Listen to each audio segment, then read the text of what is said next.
எல்லாரும் பாடுகிற ஒரு பாடல், எல்லா மக்களும் பாடுகிற ஒரு பாடல் இருக்கிறது. அந்த பாடலை இன்றைக்கு நாம் கேட்க போகிறோம். கர்த்தர் நல்லவர், கர்த்தர் பெரிய காரியங்களை செய்வார். கேளுங்கள் தரப்படும், தட்டுங்கள் திறக்கப்படும், தேடுங்கள் கிடைக்கும் என்றார் இயேசு. தேடுங்கள் கிடைக்கும் என்றார். கேளுங்கள் தரப்படும், தட்டுங்கள் திறக்கப்படும், தேடுங்கள் கிடைக்கும் என்றார் இயேசு. தேடுங்கள் கிடைக்கும் என்றார். கேளுங்கள் தரப்படும், தட்டுங்கள் திறக்கப்படும், தேடுங்கள் கிடைக்கும் என்றார் இயேசு. தேடுங்கள் கிடைக்கும் என்றார்.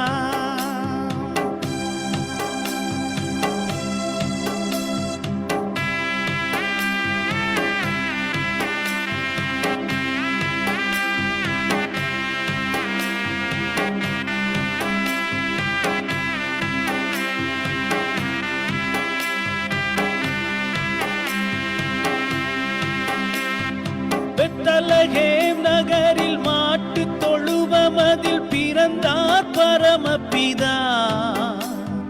சூசை கன்னி மரியின் மடியில் தவழ்ந்தார் இயேசுபிரான்.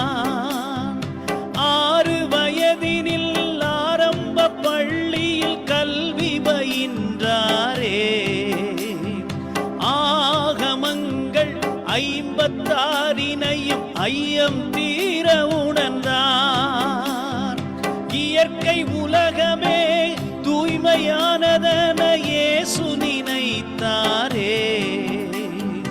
எல்லா உயிர்களும் தன்னுயிர் எனவே பேசி மகிழ்ந்தாரே.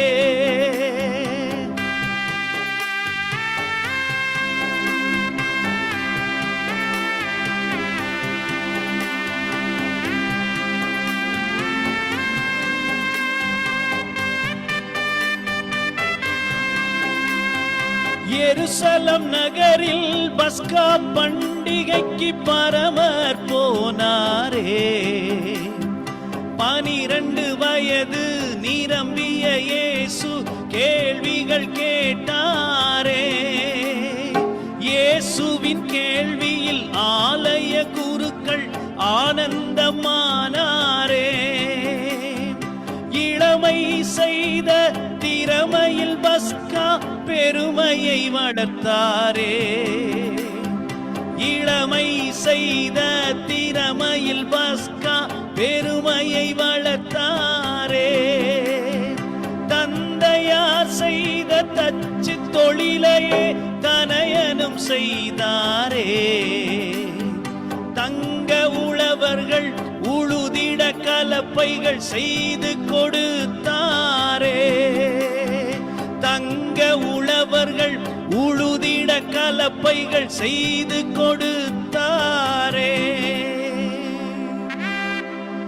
நிலங்களை உழுவது போல் உள்ளத்தை உழுங்கள் என்று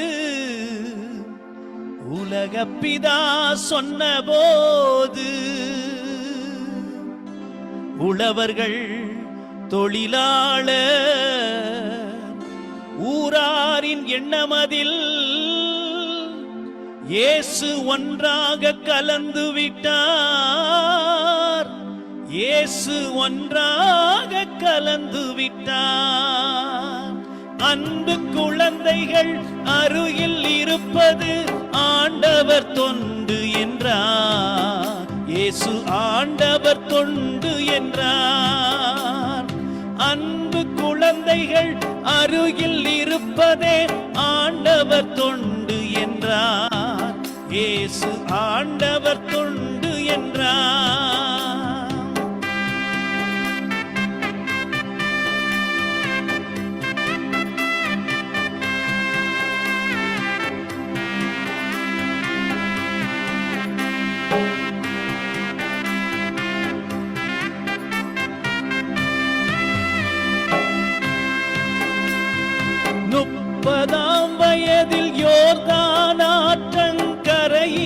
என்றாரே.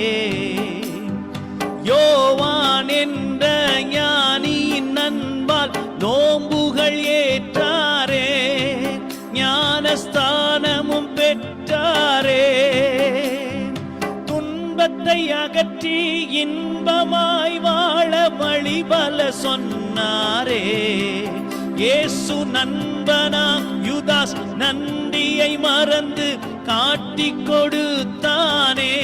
30 காசுக்காகவே காட்டிக் கொடுத்தானே.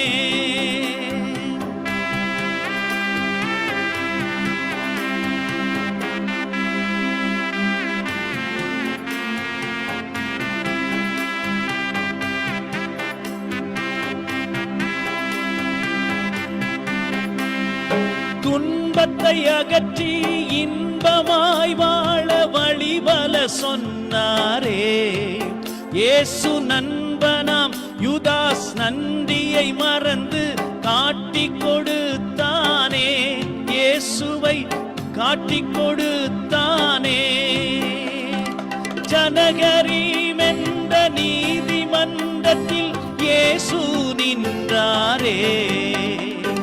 தெய்வ நிந்தனை செய்பவர் என்ற பழியை சுமந்தாரே. சிவப்பு அங்கியால் இயேசுவை மூடி சவுக்கால் அடித்தாரே. இயேசுவை சிலுவையில் அறைந்தாரே.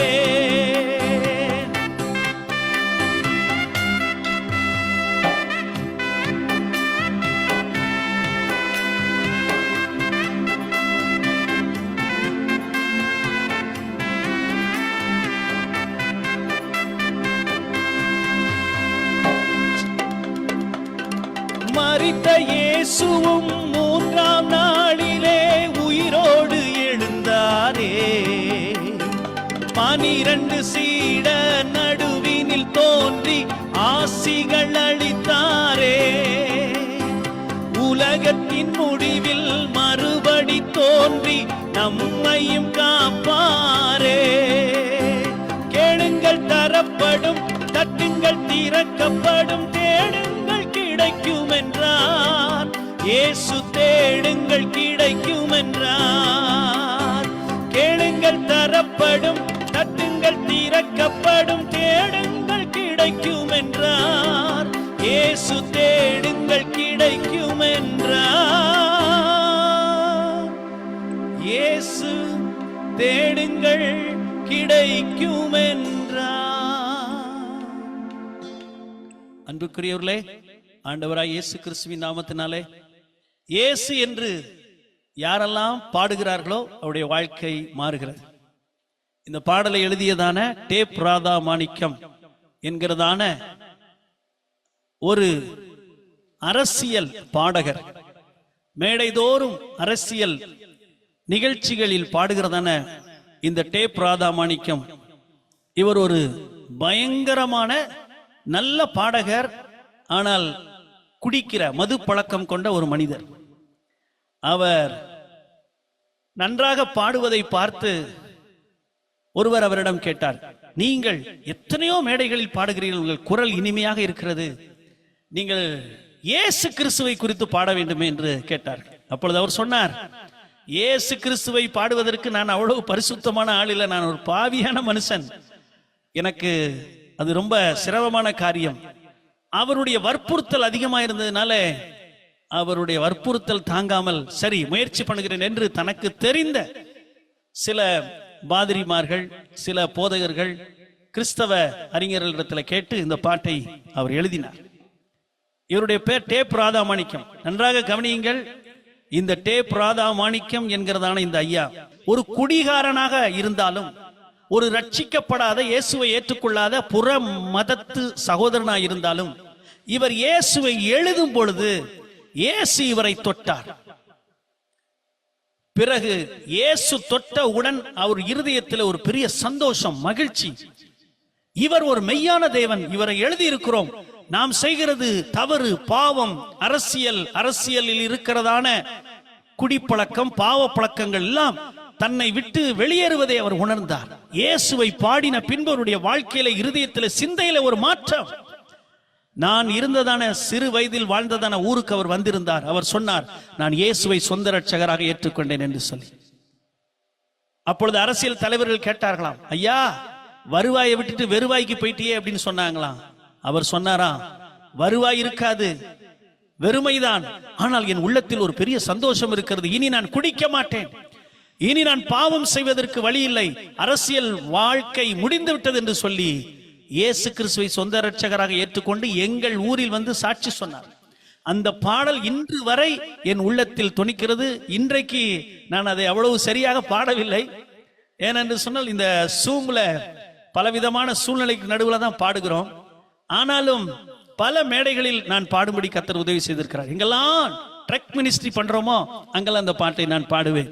சோ இன்றைக்கு இந்த பாட்டை உங்களுக்கு எதற்காக பாடுகிறேன் என்றால், இயேசுவை பேசினால், இயேசுவை எழுதினால், இயேசுவை ஏதாவது ஒரு வகையில் டச் பண்ணினாலே அந்த இயேசு, ஒருவேளை இயேசுவை எதிர்த்தால் கூட இந்த இயேசு எதிர்க்கிறவனையும் நேசித்து தொடுகிற ஒரு தெய்வம் என்பதற்கு இது ஒரு அடையாளம். ஏனென்றால் கடவுள் இல்லை என்று சொல்கிறதான தீகா கட்சியில் இருந்த இவர் இயேசுவை ஏற்றுக்கொண்டார். உங்களுக்காக ஒரு முறை கூட நான் பாட விரும்புகிறேன். அதில் எனக்கு மிகவும் பிடித்த ஒரு வரி, அன்பு குழந்தைகள் அருகில் இருப்பது ஆண்டவருடைய விருப்பம். சோ நம்ம எல்லாருமே குழந்தைகளா இருக்க வேண்டும் என்றுதான் இயேசு விரும்புகிறார். ஒரு ரொம்ப இன்டெலிஜென்ட் இல்லைன்னா ரொம்ப அறிவார்ந்தவர்கள் இயேசுவுக்கு நிறைய தேவை. ஆனா குழந்தைகளை போல எல்லாவற்றையும் மறந்து எல்லாரையும் நேசித்து அன்போடு பழகக்கூடிய அந்த ஒரு அன்பை இயேசு நமக்கு சொல்லிவிட்டு சென்றிருக்கிறார். சோ அந்த வரியிலிருந்து உங்களோட சேர்ந்து நான் பாட விரும்புகிறேன். என்னோடு சேர்ந்து நீங்களும் பாடி தேவனை மகிமைப்படுத்தலாம்.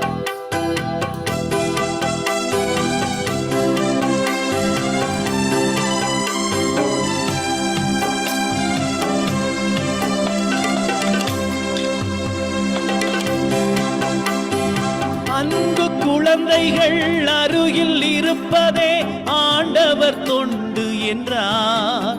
இயேசு ஆண்டவர் தொண்டு என்றார். அன்பு குழந்தைகள் அருகில் இருப்பதே ஆண்டவர் தொண்டு என்றார். இயேசு ஆண்டவர் தொண்டு என்றார். 30ஆம் வயதில் யோர்தான் ஆற்றங்கரையினில் சென்றாரே. யோவான் என்ற ஞானியின் அன்பால் நோம்புகள் ஏற்றாரே. ஞானஸ்தானமும் பெற்றாரே. துன்பத்தை அகற்றி இன்பமாய் வாழ வழிபல சொன்னாரே. இயேசு நண்பனாம் யூதாஸ் நன்றியை மறந்து காட்டிக் கொடுத்தானே. ஜனகரீம் என்ற நீதிமன்றத்தில் இயேசு நின்றாரே. தெய்வ நிந்தனை செய்பவர் என்ற பழியை சுமந்தாரே.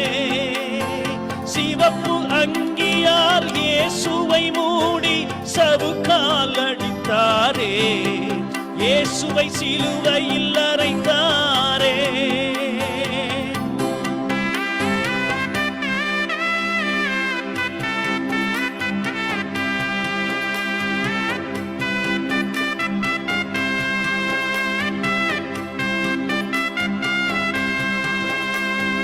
மரித்த இயேசுவும் 3ஆம் நாளிலே உயிரோடு எழுந்தாரே. மரித்த இயேசுவும் 3ஆம் நாளிலே உயிரோடு எழுந்தாரே. 12 சீடர் நடுவினில் தோன்றி ஆசிகள் அளித்தாரே. உலகத்தின் முடிவில் மறுபடி தோன்றி நம்மையும் காப்பான். கேளுங்கள் தரப்படும், தட்டுங்கள் திறக்கப்படும், தேடுங்கள் கிடைக்கும் என்றார். இயேசு தேடுங்கள் கிடைக்கும் என்றார். கேளுங்கள் தரப்படும், தட்டுங்கள் திறக்கப்படும், தேடுங்கள் கிடைக்கும் என்றார். இயேசு தேடுங்கள் கிடைக்கும் என்றார்.